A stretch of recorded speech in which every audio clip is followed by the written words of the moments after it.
عبد السلام من العاصمة اللي يقول منذ أسبوع حصل شجار بينه وبين زوجته، أقسم أن لا تصوم معه هذا الشهر الفضيل. ذهبت إلى أهلها، تواصل الدكتور سعيد بوزيري مع هذا السيد عبد السلام، ورجعت الزوجة إلى بيتها بفضل والصلح خير. دكتور، نعم، إذا كان هناك رسائل. نعم.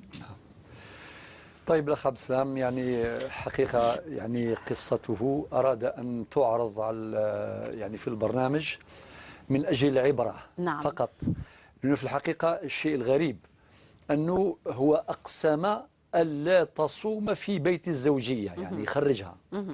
قلت سبحان الله، يا ممكن يطلقها بلا ما يقول هذا الكلام. هل يعتبر هذا تهديد دكتور؟ أو قريب رمضان والله ما تصومي معايا هكذا، يعني ربما السيناريو تاع المشكل. يعني سبحان الله، شوف يعني نعم.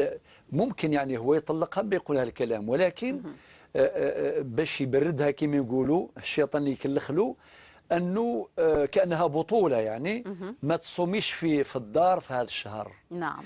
هو الناس تفكر تلم شمل الأسرة في نعم. رمضان. نعم. إذا كان الأسرة ربما موزعة خلال السنة كامل، هذا يتعشى على 7، هذا على 8، هذا على 10، ولكن من بركة رمضان ينظم أوقات الناس، ومن مقاصده لم شمل الأسرة على المائدة الواحدة. يفكرنا بأيام زمان.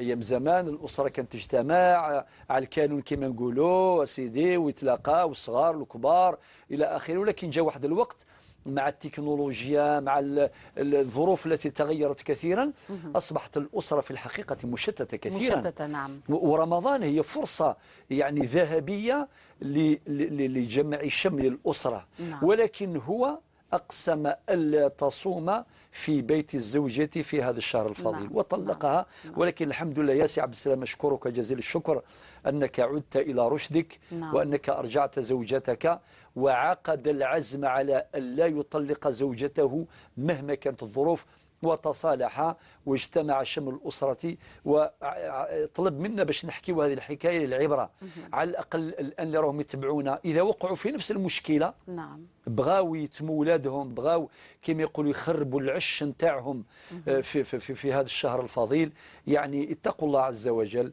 ويخزيوا الشيطان كما يقولوا، ويرجعوا للطريق الصواب إن شاء الله تعالى، وما يطلقوش. الطلاق أبغض الحلال عند الله الطلاق. نعم. لازم نرجعوا لهذا الشيء. إذا كان واحد دار إنجازات في الشركات، إنجازات في التجارات، ولكن جبهته الداخلية منهارة، نعم، لا فائدة. ما هي لذة العيش وما هو سر الحياة إذا فقد الهناء وفقد الراحة والسعادة والسكينة والطمأنينة على مستوى الأسرة، وهي أساس بناء المجتمع، ونؤكد ذلك باستمرار. اتفقت كلمة العقلاء في الدنيا جميعا على أن الأسرة هي اللبن الأساس في بناء المجتمع. إذا كانت الأسرة قوية متماسكة يكون المجتمع كذلك قويا متماسكا. أما إذا كانت الأسرة مهزوزة مشتتة نعم. سيكون المجتمع كذلك، ولا حول ولا قوة إلا بالله.